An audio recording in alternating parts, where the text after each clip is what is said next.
company name is B&F, and in the complex there's that building, there's one down there.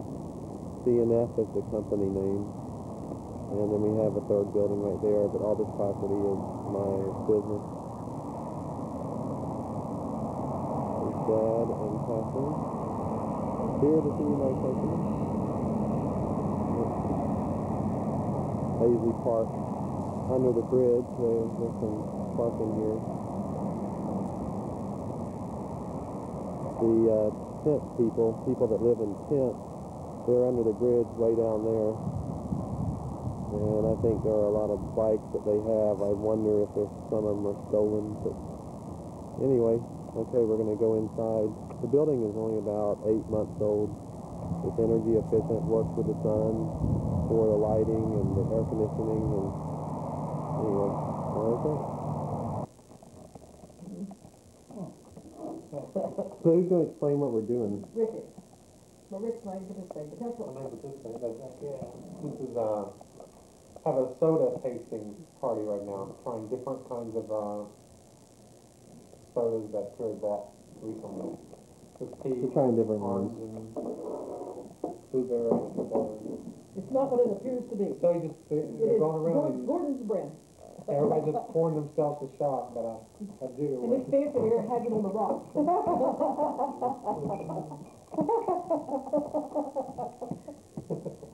Okay, what's next? So far, peach is the best.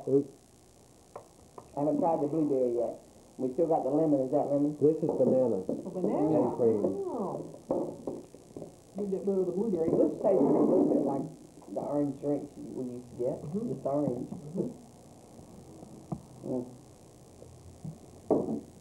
Did you shake him up for you? Yeah. Is the blueberry the best you've had?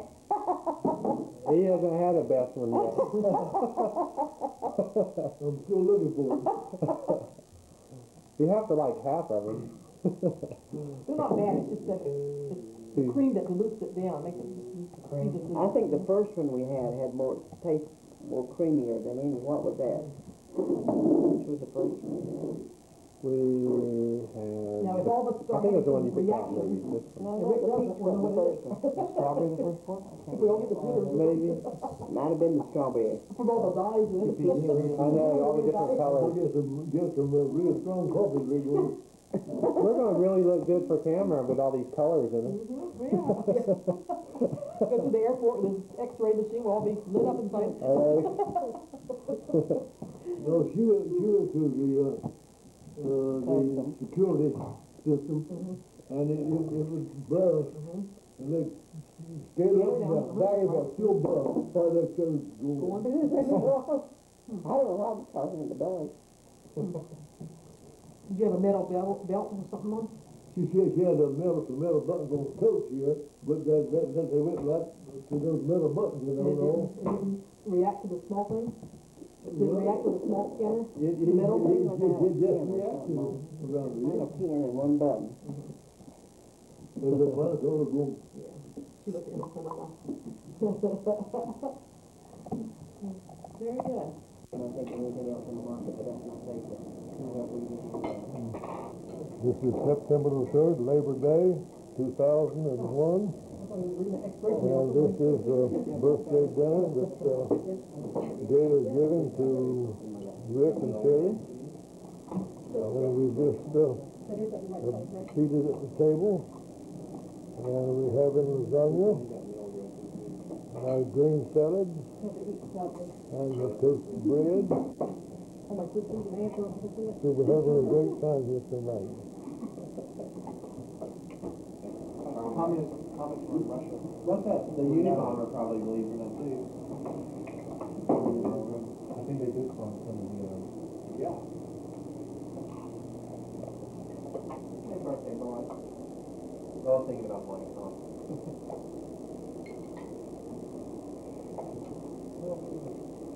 Okay, Did you introduce Greg? Because I don't think Greg's been in meetings before. Have you, Greg?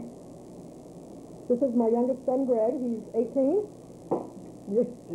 Get your mouth, please. Okay, this is his girlfriend, Laura. She's a senior at the same school Greg goes to, or used to go to. And the gang's here. We're having lasagna and salad and garlic biscuits. I will get you back, Grace.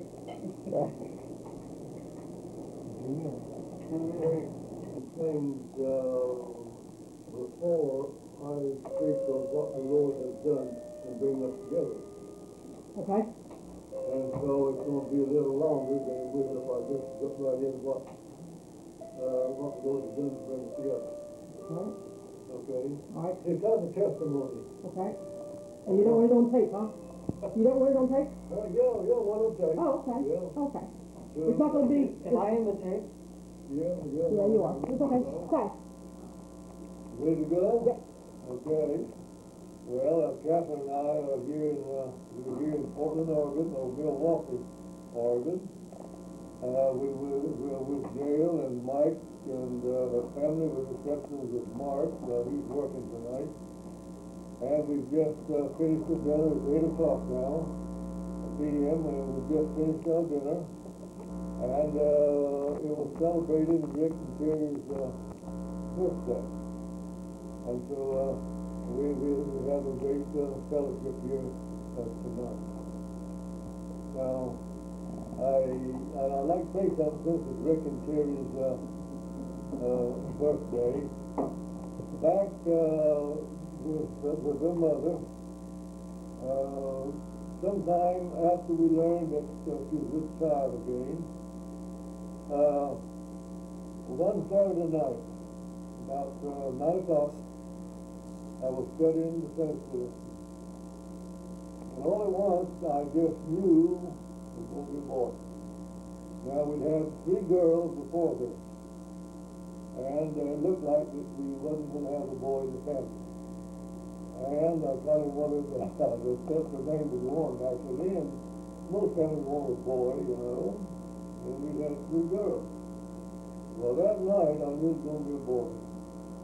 I didn't know it was going to be 2 at that time. But it was going to be a boy.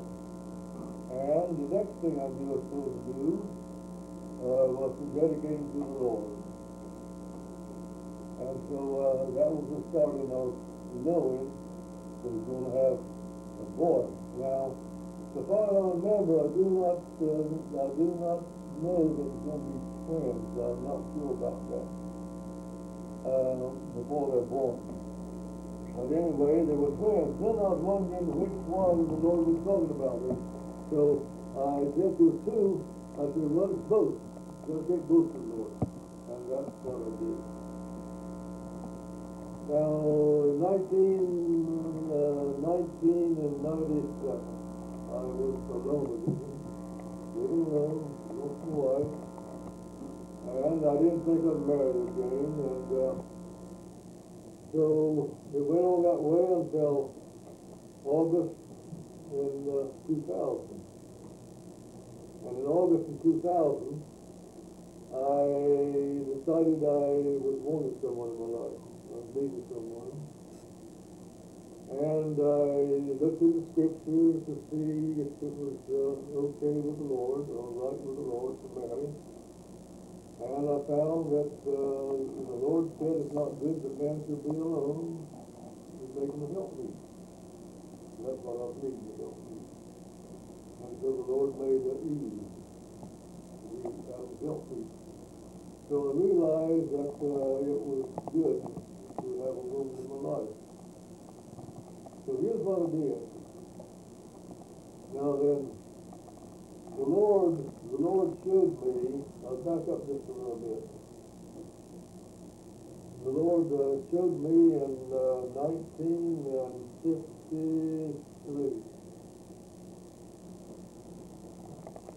that I should never turn from the Bible. Now the Bible was across the room from me. It's by the double window or that thing. I was sitting across the room. And the Spirit of the Lord spoke to my spirit and told me never turn to that platform. Well, remember now, Jesus says the words that I speak, they are spirit and they are life. And so the Spirit of God will tell me to not turn from that word. Now the reason for that was this. I found myself doing wrong. I was smoking. And I didn't know where it was a sin or not for me to smoke. Now, I was saved. I gave my life to the Lord on the bed. And I told him I was certain of being saved. And he came in and he saved me. Well, I looked to the Lord to find out if smoking was a sin for me. And the Lord showed me it was sin to me. Of course, I repented of it. I gave it up. After that, when the Lord pointed me to that Bible, so it never turned from that Bible. Now, with that in mind, the Lord being my Lord, and trying to serve Him through the Word, I went to the Lord with about the marriage. I said, now Lord, I need someone, and you know more than I do really what I need. I said, now first of all, you have to be a Christian. You have to love me, so we can both work together for you. The second thing was, I said, Lord, now I want her to be nice to me. I don't want someone that no one else will have. It's like I said the other time, I said about this two men talking. One man said, if everybody saw like I saw, everybody want my wife. The other man said, if everybody saw like I saw, nobody wanted. So I didn't want what nobody wanted. And the third thing was that I really wanted to be about 10 years younger than I am. And the fourth thing, she couldn't have a living husband. And also, would live within a 50-mile radius of me. That way I thought I could, travel and visit and go to restaurants and have a day out, what have you. Well, about a week and a half after that, I was going in the store, and the lady hollered at me, and I know the lady all my life.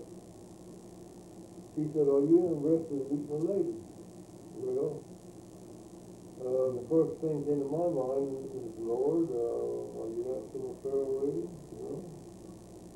She said, I met this lady in the doctor's office, and said, we struck up a conversation, and the lady that I'd known, she's going to serve her husband, and she's remarried again.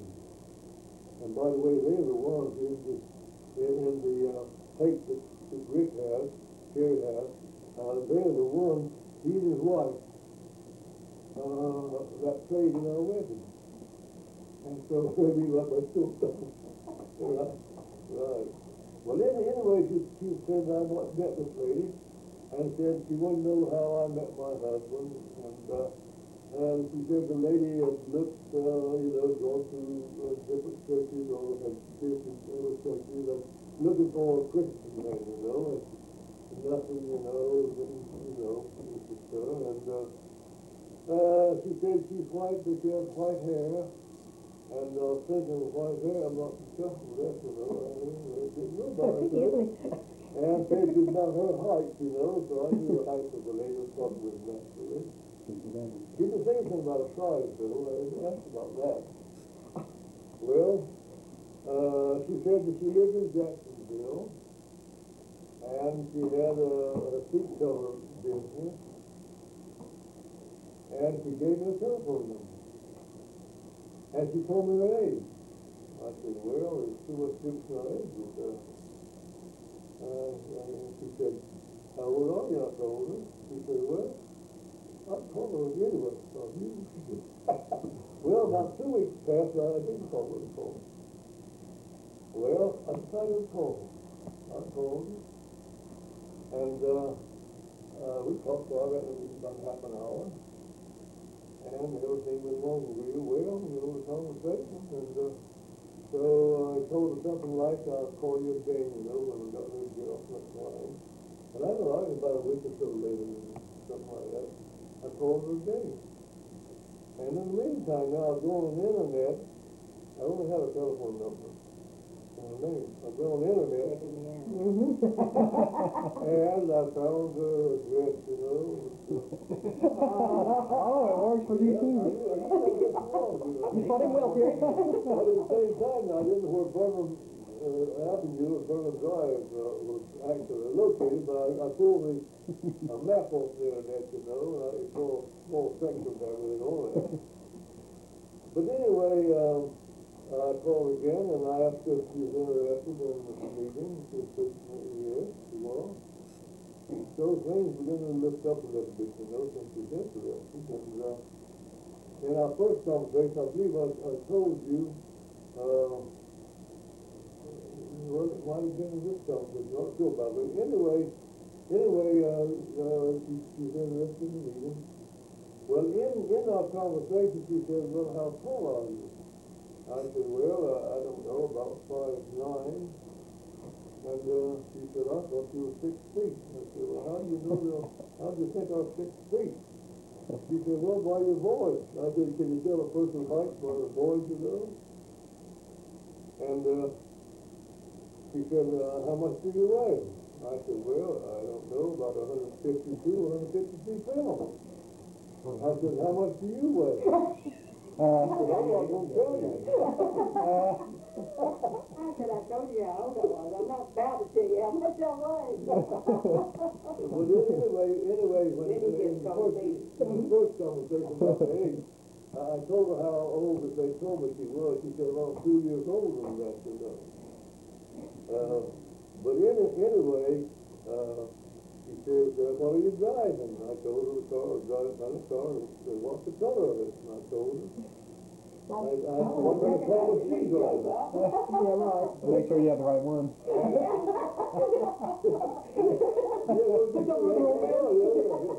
And she told me she was driving a Cadillac.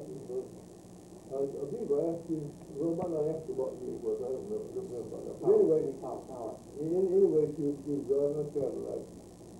Hers was black, you know. Well, if you want to know where would you meet? Well, I only was acquainted with Jacksonville. I haven't been through, I was just going through, you know, going south. And just several times in my life was over. And I knew where Fisherman's Wharf was, because that's what was familiar, you know. So we set up the time at 1 to 1:30 on this particular day. I don't know what date it was now. To meet at Fisherman's Wharf. And that was on April the 8th now. So we set the time to meet that. Well, I got there a little ahead of her because it didn't take as long a time as I thought it would maybe to get there. I sat down and thinking, she was going to talk to me.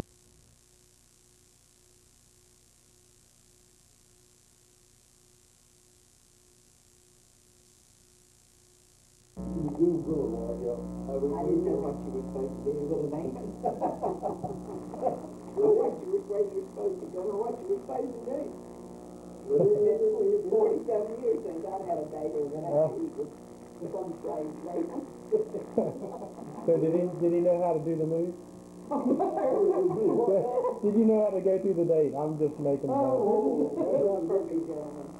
Well, anyway, she came to the place, I just found out that place, and she passed that building, and, we didn't go away for the stop. And then past the other building, that had 3 different, business, rental places in it, and that was hers, you know. She said, I want to take you on out Highway North where 17's going to tie in to early 17, the pipeline. Well, went out there, going back into Walmart, he said, well, after we showed them the north end of it, I was thinking, well, I was going back to Fisherman's Wharf now, and I'll get to my car and going home. But before we got to Western Boulevard, he said, I want to show you the shortest way to my house. I said, well, it's looking better, you know. Indicators. Well, you went on I didn't really say shortest way, I said the easiest way, shortest. Well, it could be The easiest way. It could have been, right. Anyway, the idea was you wanted to get to your house. Right. We can show you so you wouldn't have a problem. Well, we go up there to the drive, it's a double driveway, and double doors to goes up to the door, and we just sat there, door down. I was thinking, well, maybe she's going to take me on back now, take me door. I don't know, I don't know, 5, 6, 8, I don't know. The conversation was real good the whole time. And she finally says, would you like for me to show you inside the house, or would you like to see inside the house? I said, if you'd like to. So we went in, she raised the door out of the door. We went in, she showed me to each room, I said, all right. She said, well, I'd like to show you the patio out back. So we go out the back, and she showed me the last one.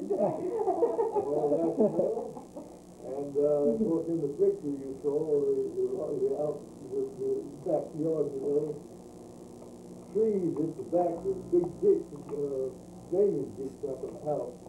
And I don't know, I guess maybe there's a wooden space up next to the table between the walkway and the ditch. Well, she said, I want to show you the drainage ditch. So she kind of got down and kind of went through the brush, looked at the drainage ditch. I got there with her. I thought myself, am I supposed to put my arm around the ground?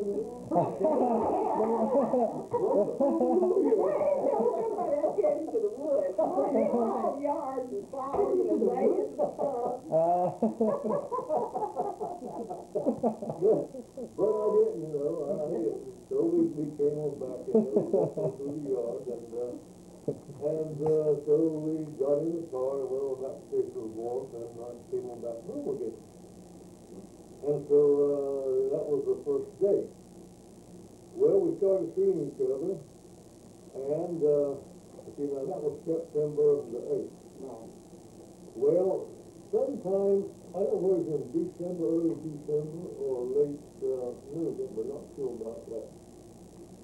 Finally set a date for marriage the 28th of December, wasn't it? Last Saturday in December. It was 2020.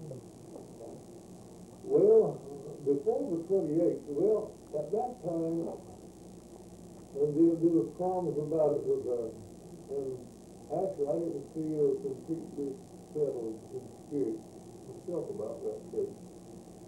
Anyway, sometime before that date, you might remember exactly, I don't know. She called me, she said, "Can I talk with you?" I said, "Well, you want me to go down there?" And she said, something like, "Well, I'd rather go to your place." I said, "All right." So she came in, and she sat down at the table. I don't remember just how we started the conversation out. You probably know more than I do about that. But anyway, I thought she was really upset with us, and actually had some tears in her. And I told her, I said, everything will be all right. Everything will be all right. Anyway, it was called off. That was it. And she told me, now I just want you to say, now my interpretation was, Just for the record. you thought that I wouldn't have anything more to do with you. That was my interpretation of what you were saying there. Because we could call it off. Is that right now? Why did you call off? Why did you? You don't have to answer that. She just wasn't ready. I didn't know about it. No, I told Walt that we were getting married the last day of December. He said, "No, Mom." He wasn't ready. He said, "That's too soon. You haven't known that man long enough." I can understand He that. said, if that man loves you, he won't. What's the hurry? What's the hurry? If that man loves you, wait. You gotta wait 3 months. Yeah. And I said, how long does it take? And how long does it take? How long did it take you? Not very long. Oh, well, we had a Goodness. long engagement. We met in October and married in July. So we married well. Well, But not, anyway. we did a long Anyway. What's about us? Maybe we'll put you in get married I in told December, you the Mom. boss said we had to wait 2 months, and he said, well, not the time, is that what you're talking about? And he said, no, we'll compromise, we'll wait 6 weeks. But then you, I don't know, you tell it your way, I don't know. My job, they go, you'll call it off. Yeah, you'll call it off. And that money kept taken. And my temptation was that you thought that I would not be interested anymore. Anyway, it was called off. And so we kept seeing each other. And, let's see, was it in April or late March? Or March, April, yeah, it was late March and April when I came down that morning. Anyway, I woke up one morning. And it was just in my spirit that it was time to do something. Now, I know the Lord had brought us together. I knew that. And she knew that. That was her testimony. She knew that. And so I woke up one morning with the 13th chapter of 1 Corinthians on my mind. And I'd like to read those first from 4th through the 7th verses. And I have 11 different translations of this at home. And I went and read each translation. And I put each translation in a big bag. You had a grocery bag. Grocery bag. A grocery bag full of And flowers and commentaries. I felt the street to go down there that morning and read those to her. It didn't take you near as long as it usually does to get there. Anyway, I went down with those 11 translations. I said, I want to talk. He walked in with this great big bag and it's full, and I said, oh, you brought me Hey, some. moving on. And he said, see, how you say you won't write? And he said, no, I've got something here I want to read to you. So you began. So we sat down at the table, and she sat on the left side there. And here's what I read to her. 1 Corinthians 13th chapter and 4th verse. Started. Love suffereth long and is kind. Love envieth not. Love vaunteth not itself, is not puffed up, does not behave itself unseemly, seeketh not her own, is not easily provoked, thinketh no evil, rejoiceth not in iniquity, but rejoiceth in the truth, beareth all things, believeth all things, hopeth all things, endureth all things. Love never faileth. I read each one of those 11 translations to her. I got through, I said, now, Katherine, I said, the Lord is brought together. Now, he's done his part. It's time for us to do our part. So she set the date, 28th day of April. And she set the date. So we started working towards marriage, 28th day of April. We both hugged and cried and talked and done and knew that it was to be. Then I had no doubt about it from then on. Before that, it was I'd go to bed, made my decision, I was going to marry this man. I'd get up thinking, am I crazy? You know, I'm 64 years old. I've been married before. You know, I mean, hey, it's not like somebody that's young and you got your whole life before you. It takes a whole lot more to say I do the second time than it does the first time, I can tell you that. But after that morning, I knew what I was to do, and I knew that it was right. And then we went on with our plans. Did you ever say how far she lived from you? Oh, yeah. See, after the Lord told the Lord 50 mile radius. 46 miles and 3 tenths. What about that? Can you believe that? See, that's how the Lord answered everything that I was asking for, and even more. So right up for 10 years, you know. And he doubled that. He made it twice as Now, good. I looked at women, you know, Goodness. I looked at me up, and I put my grave to me. Oh, ready for that, you know. That's not good. But I tell you, it's praise to listen to the Lord. Praise to do that. And since you were here, Yogi's here, since Greg is here, I have a couple of verses I'd like to read to you. Because this will really give you life if you do what it says. Okay, Ephesians 6:1 through 3. I'd like to read that. Now, listen to it now. This is what the Lord is saying now. Now, the Lord loves you. Jesus died for both of you. That's what he said. It says, children, obey your parents in the Lord, for this is right. Obey your parents. Honor thy father and mother, which is the first commandment with promise, that it may be well with thee, and thou mayest live long on the earth. Think about it. Honor, children, obey your parents in the Lord, for this is right. Honor thy father and mother, which is the first commandment with promise, that it may be well with thee, and thou mayest live long on the earth. I like to read Proverbs 3:1 and 3 also. Now, the other scriptures also that says the same thing about how you can live long on the earth. But I only have these two with me now. Proverbs 6:1 through 3. No, Proverbs 3:1 and 2. Yeah, I was looking at Ephesians 6:1 and 3 instead of Proverbs 3:1 and 2.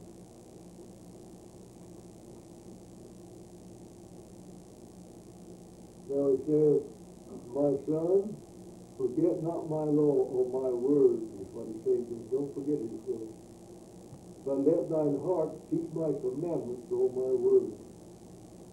For length of days and long life and peace shall they add to thee. Let not mercy and truth forsake thee, but bind them about thy neck. Write them upon the table of thine heart. So again, that promise of long life. To listen to the word of the Lord and do it. Now, the word of the Lord was to honor your father and mother. Listen to them. Okay. That's what it's all about. The Lord knows the end from the beginning. He knows what we're doing. He knows every one of them. Every one of them. He knows it. He knows what our heart is. He knows our heart better than we know it. That's what the book tells us. And I believe it. And one day we're going to stand before the Lord. That's what this book says. Jesus is coming back. And the books are going to be open. And the person is going to be judged by the life he lived. That's going to happen. Whether we believe it or not, it's going to happen. It's true. So we need to listen to it. Now then, back before I gave my life to the Lord, I was a good man. I was good to my children's mother. I was good to two children. I had two girls. I had two daughters. I was a good neighbor. Paid an honest bill. I was a good man. I didn't drink. Didn't use profanity. I was a good man. But that night on the bed, and you were lost. Because my heart was not like your God. Out of the heart are the issues of life, the Bible says. So we need to listen to what the Bible says. Because every word, this book says right there, that word is forever settled in heaven. That book says heaven and earth will pass away, but my word will not pass away. And that's true. That is true. Back in that day when Jesus was here, the Pharisees were the religious leaders of that day. And they rejected him. Jesus is the way, the truth, and the life. No man comes to the Father. Jesus said that except through me, Jesus said. And that's the truth. That's the only way to heaven. We have a short life here on earth. The longer we live, the shorter we realize that it is. Back when I was a kid, I thought 40 years was a long time. I thought 40-year-old person was an old person, you know.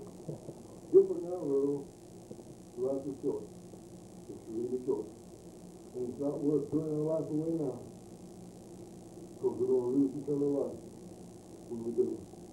So we need to be right with the Lord before He's coming. Okay. Well, I'm glad that we roll together here. Okay, Mike, do you have anything to say, Mike? Say that? Yeah, you're on your camera. More. That was a long age, No. Yeah, we want to know more about. July. We want to know. At the end of October, got married the next July. So I wanted to wait 6 months, at least. How long did Mike want to wait? Well, we want to get married right away, because if we met October 31st, you know. Hey, where's the plug? Where's the plug? But anyway, that's our love story. So how was Mike when you first met him? How did he treat them? He lived in an apartment with 2 other guys. Were they clean? They were clean, but Mike didn't do the cooking. He was trash. He didn't have a bed. He didn't have a dresser. He just laid on the sleeping bag. And he was happy. He was happy. He was a happy guy. So that's our love story. Any other? Greg, you haven't said a word. Hey, Greg, you win. You've been hiding behind your woman all night. So, what's going on, Greg? Everybody's on tape. Why don't you introduce her to the camera? Laura. And tell us where you're going to school here in a few weeks. Going to Wisconsin. You're going to learn to make cheese. That's it. Hi, guys. How you doing? I'm doing fine. I'm recording, So where baby. do you work? I work in Toronto. Drive the city bus. Really back. I heard you stepped in this morning. You forgot to go to work. Oh, great. I saw the camera. It's documented now. Yes. Rick, how you doing? I hear that you're pretty funny. The sign up there is for you and Harry. I'm 32. So how does it feel? No, I'm not 32. He didn't want any black balloons, so I just had to do a couple of Not quite. We're just celebrating a little early, I guess. How old do you feel, Rick? Maybe 32. Okay, Gary, the cameraman. Oh, no. So you're almost 40 also. How do you feel? I feel okay. I feel fine. That's fine. Katherine, is there anything that Dad said that you want to add to or take away from? Well, the first date, or when we met at Fisherman's Wharf, he called it the first date. After I dropped him off at Fisherman's Wharf, I left there and went to the shop because I thought somebody in this town had seen me with this band. And I knew they would either call or go to the shop and tell my children. Oh. So I wanted to be the first one to tell them about this fellow. Nobody'd seen me with another man since their dad had died. So I went in and told Walt that I had met this nice man, this nice gentleman, and I was interested in him, or I don't know what I said to him about him. Nice things anyway. And he said, well, Mom, he's the child that's always told me to get on with my life after his father had died. So, he said, it's not like the man, it's not like you're going to marry the man. It's not, in other words, go out with the man. It's all right for you to go out with him, have dinner with him or whatever. It's not like you were going to marry him. I said, I don't know about that. I had seen him one time, and I told him I didn't know about that. And how many months later, we wound up getting married. But we had both my children's blessings, and I think all the blessings of all his 6 children. Yes. And we have certainly been happy and blessed thus far, and I know that it was God's will, and I don't see any reason why it won't continue to be as good as it has been. For whatever year, for whatever days we have left together. Well, did you have it on tape about the night that we're going to tell our children that we intend to get married? You had a dinner. No, you didn't tell us. Well, anyway, Katherine wanted to have a dinner in her house, you know, for our children. And I called phase number first, and Buster answered the telephone. And we had decided when we were going to have our dinner and invite the children, and we were going to tell them that when we had planned to get married. So Buster answered the phone, and I told him that I was going to fix dinner on Saturday night, and I wanted him and Faye to come. And he said, oh, we can't come. I said, oh, yes, you can. So, in talking to him, he changed his mind and told me that they'd be there. So then I called Wayne and invited Wayne, and he was coming. But he was coming an hour earlier, I found out later on. So anyway, he came at 5, the appointed time was at 6 o'clock. I called Kathy and asked Kathy to come. And she said, Mom, have you got something to announce? And I avoided her question. So then I called Walt and invited him, and he said, is Kathy going? So as they came in one by one, Wayne was first. He got there at 5 o'clock. They and Buster got there a little early, grinning from ear to ear, you know, just like they knew what was going on and what was happening.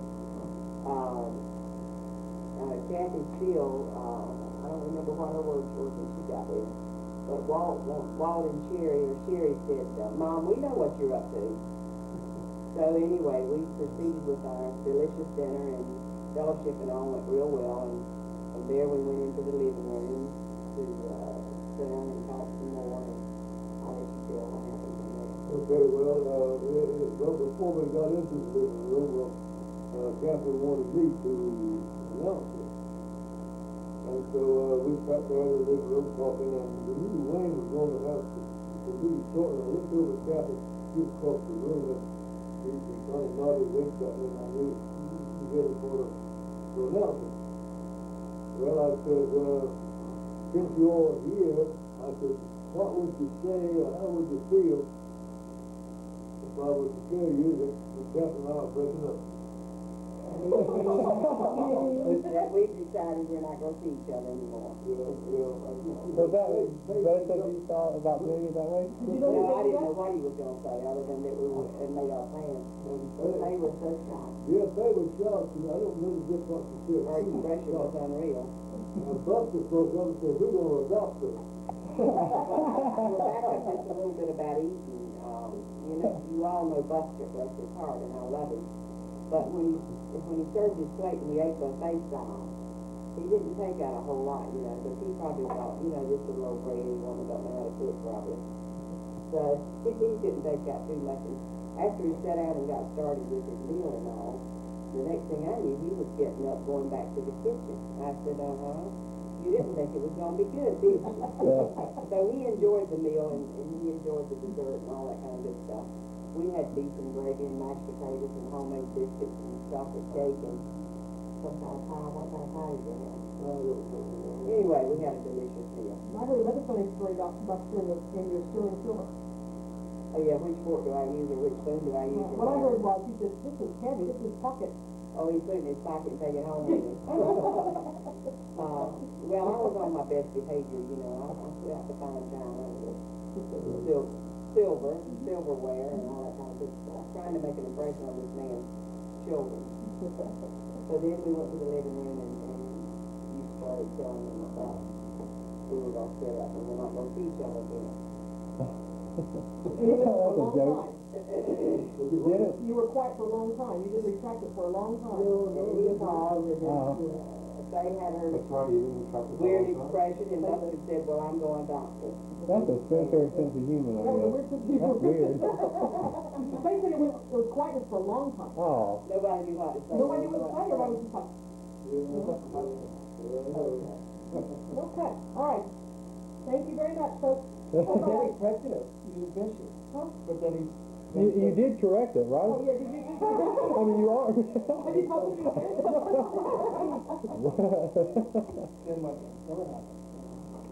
You tell me the story, Mike. We were laughing because you finally did say, yes, you are going to get married. I think you corrected it, right? High noon in my backyard. Okay. All right. Okay. The little ones are ready to go.